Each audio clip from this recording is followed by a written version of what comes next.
Hey guys, so we have Dragon Ball Legends reveals and stuff number 22. I'm not going to spend too much time going over the details here. There's not really much, honestly, to talk about. The first part of this was just a quiz. They talk about, like, you know, oh, you should do this, you should do that. Don't use Shallot in co-op, like, stuff like that, right?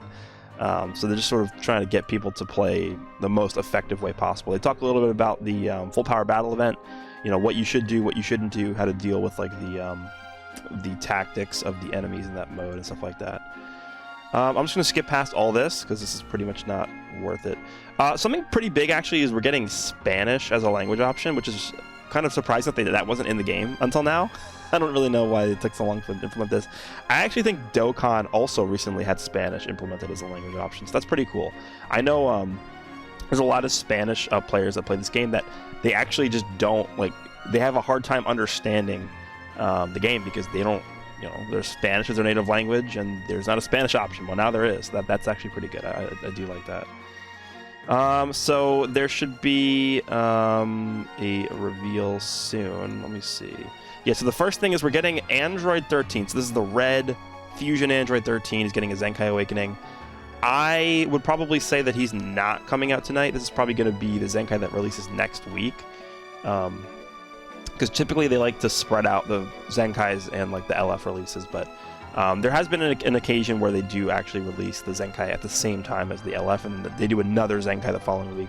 I think this is probably going to be next week's release, or next week's update, is this red Fusion Android 13. So let's see what he does here. So, restores own Vanishing Gauge on special arts hits. That's a green card, so he gets his Vanishing Gauge back on green card. I assume that's limited to once only, but we don't know. Unlock all unique abilities to restore key and draw a strike arts card when entering the battlefield. That's good. You know, restoring key and drawing a card when you enter the battlefield is always a good ability. Powered up strike and defensive capabilities make this character reliable in a pinch. It's really not much to go off of. All this and an overall increase to endurance. What does he say here? It makes his character reliable in a pinch. Okay, yeah. So we're not really gonna be able to see the full extent of what this guy can do until we actually get the info in game here. But there is a actual reveal here. Oh, there it is. I am gonna mute myself, and we'll take a look at this together here. This. Too slow. So you'd better make this fun. Nowhere to run. Come on, Gohan. Go ahead and run.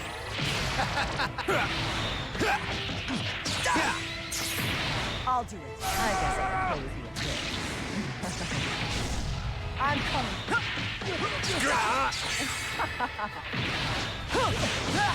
Say goodbye.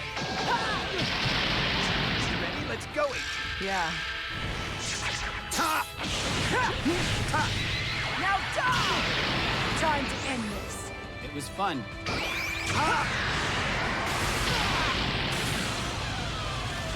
It sucks to be you right now. You are not surviving this. All right, well, there we go. We got our second ever tag character coming to Legends, and it's LF Tag 17, Future 17 and 18. I know people have been asking about this for a long time. Literally, as soon as we got the Goku and Vegeta from the Broly movie as a tag, the first tag character, people were like, "Oh, like we're gonna get 17 and 18 tag." Well, here they are. We are getting them. A pretty obvious choice that we were eventually gonna get this as a character in the game, right? I'm trying to. There's one shot of 18 that I really liked. Let me see if I can pause at the right second here. Yeah, that looks menacing, right? Like that, I liked that. That they did a good job with the animations on this unit, and obviously the LF animation is like sort of like the I know they use it in fighters. It's like the I forget what it's called, but Dokkan has it as well. So it's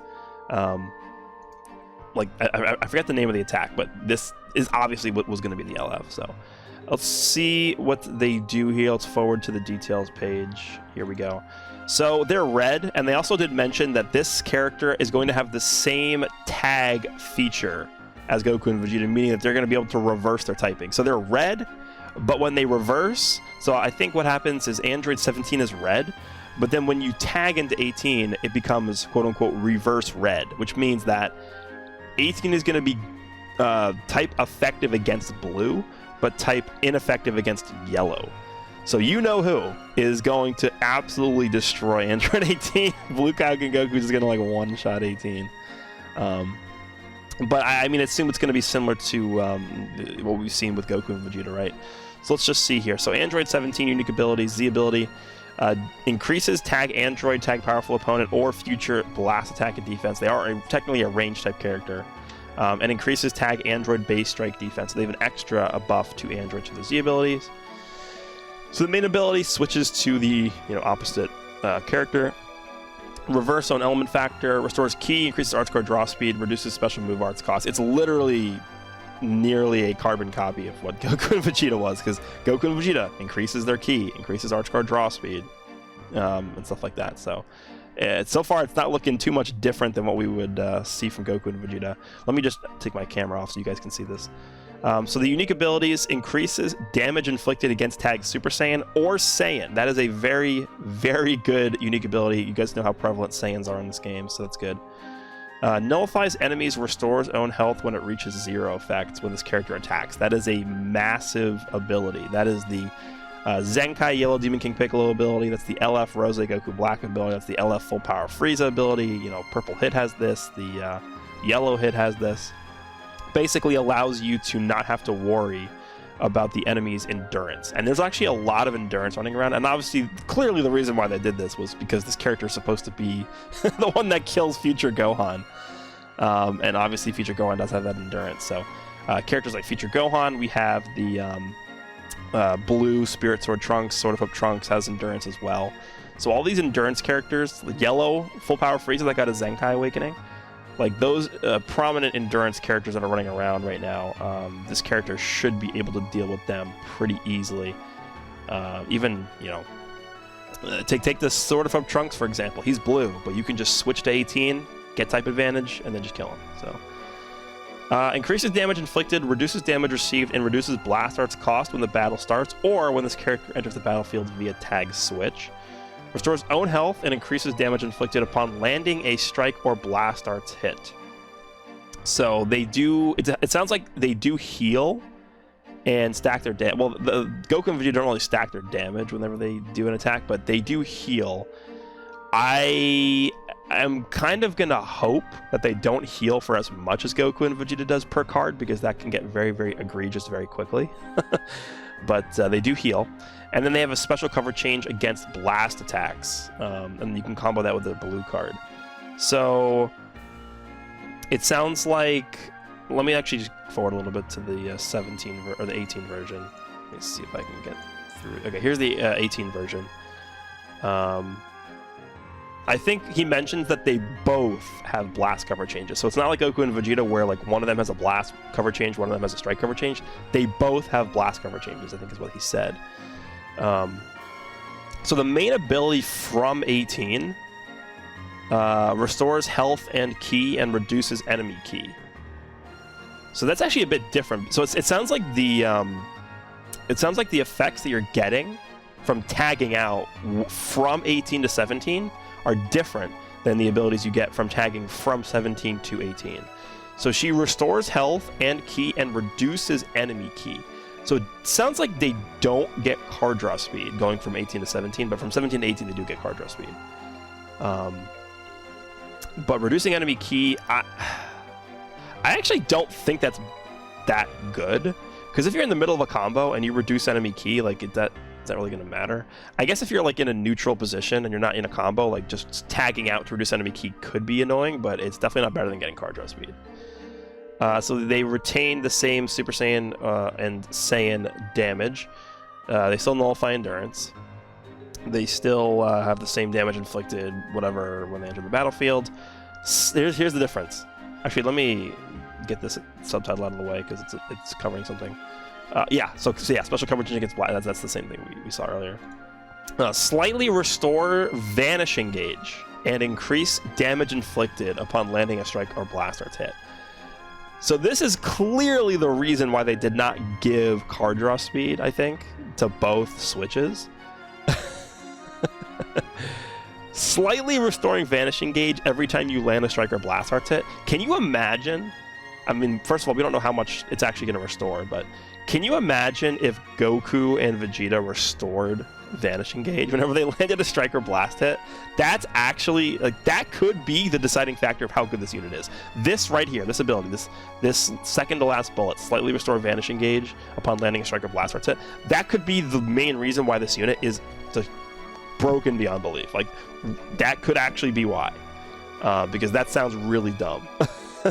Restoring Vanishing Gauge whenever you land a strike or blast hit, that's worrisome, but we'll see how this plays out in game. So that's it for the LF character. We also did get a bit of an announcement regarding a Dragon Ball Super superhero collab campaign. Looks like we're going to be getting up to 100 free summons. I imagine this is going to be like a period where you get one consecutive summon per day for 10 days or something like that. However they want to plan that out there.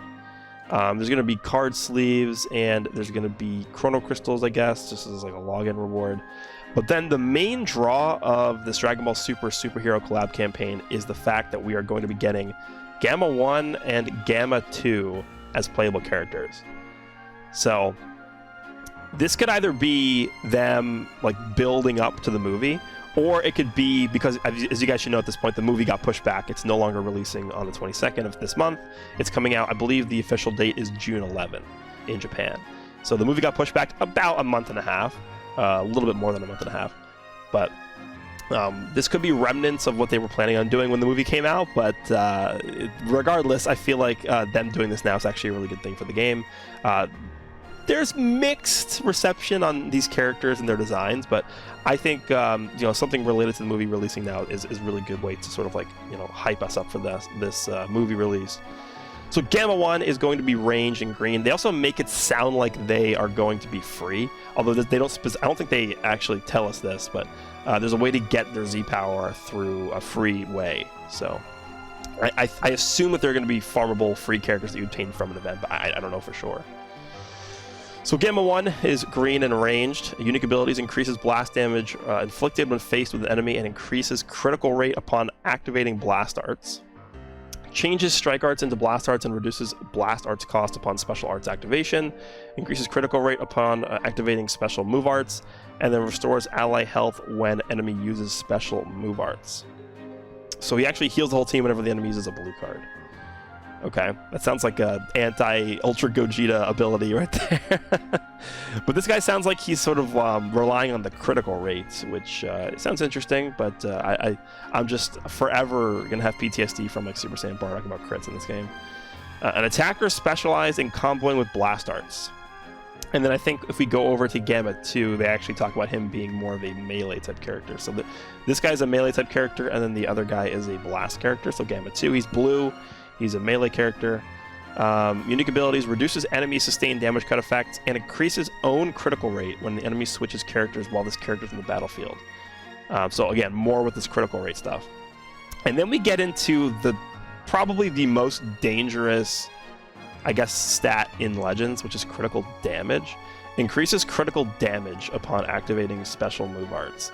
So that's his blue card, gives him critical damage. Reduces own strike and blast arts costs, and increases arch card draw speed according to the number of timer counts elapsed. So I assume it's going to be something like, after 30 counts, he gets card draw speed and does more damage. After 50 counts, it goes up again, blah, blah, blah. The sort of like tiered system that they have with that. Strike and critical specialist. So it sounds like they both have ways to interact with critical rate, but what's interesting to me, and what's a little bit worrisome to me, and I'm very nervous about this, is that they're actually addressing critical damage. Which, Super Saiyan Bardock just forever scarred me for life with how he interacts with critical damage. Critical damage is a stat that never should have existed in this game. It looks like this guy's going to be able to manipulate that. They're both sort of critical-related characters. We're not really going to know the full extent of how good these guys are until they actually release, or we can see their details in the game. But definitely pretty excited that they're releasing now, and we get some sort of, entry-level characters that are related to the movie. But that's pretty much it for this reveal and stuff. Let me just go quickly circle back to like what we're all hyped for, which is the Android LF here, the 17 and 18. So let me just see. So Android 17 and 18. I don't even think, do we even have like actual, oh yeah, here's the Future 17. So they should have the same tags as this guy. Android, Future, Powerful Opponent, and Android Saga, right? What's funny about the Android Saga is they just gave us a new equipment, which isn't there like a new unique, yeah, this one right here. They just gave us this, so they'll be able to make use of this new unique equipment here. The androids up here, the Android 20 Killing Yamcha equip. But Powerful Opponent looks like they'll also be on here. I have androids and I have Sagas from the movies pulled up because of Gamma 1 and 2, but I mean, Sagas from the movies has so many character options that I don't really think like, oh, a new green, a new blue character, like that's not really gonna it's not really gonna like supercharge this tag. I mean, you're not gonna replace this guy in movie Sagas with Gamma 2, but as a free-to-play character, what it sounds like, right, it makes it sound like the should be a nice option for the team. So I think this is good. A red android, because there weren't really that many good red options for this team. I mean, you have the free-to-play 21. I'm not really the biggest fan of that free-to-play 21. So red was a pretty lacking color for androids, right? The best one, I still would say, is this Android 21. We know we're also getting a Fusion 13. I imagine he'll buff red androids with his Zenkai ability, so they're automatically going to be able to make use of a Zenkai buff. I assume that guy's coming out next week. But yeah, red is a really good tag for androids. This android LF was clearly a unit that was designed to make the android team better. Powerful Opponent, in terms of like a red character, this guy still, I use this guy in my god rank grind, the Merge Zamasu. He was so impressive to me, but the fact that this is clearly going to be, I imagine, the best red character on this team. I don't think Zamasu is going to be better than them, but they should be able to be the best red character for these two tags. And the fact that this is just a red LF character, or just a red character in general, I feel like a lot of people have been asking for a good red unit. And to have a good red unit, and that's not only a good red, but also a character that can reverse their element factor because of the tag ability. That's definitely going to be a nice change to the meta, because we have so many blue Kaioken Gokus running around. We have so many Ultra Gojitas running around. You know what's funny about this character is that they can actually be a counter to both of the summonable Ultras running around right now. Gogeta, they can switch their element factor, be good against blue characters, and then Kaioken Goku, obviously, they can just go back to 17 and be good against the normal advantage, which is yellow. So I'm looking forward to this. I think they can be a very, very powerful force in the meta. We know how powerful the tag ability is. Let me know down below what you guys think about the LF Android 17 and 18 tag character coming to Legends, as well as Gamma 1 and 2. Hope you guys enjoyed this video, and I'll see you all in the next one.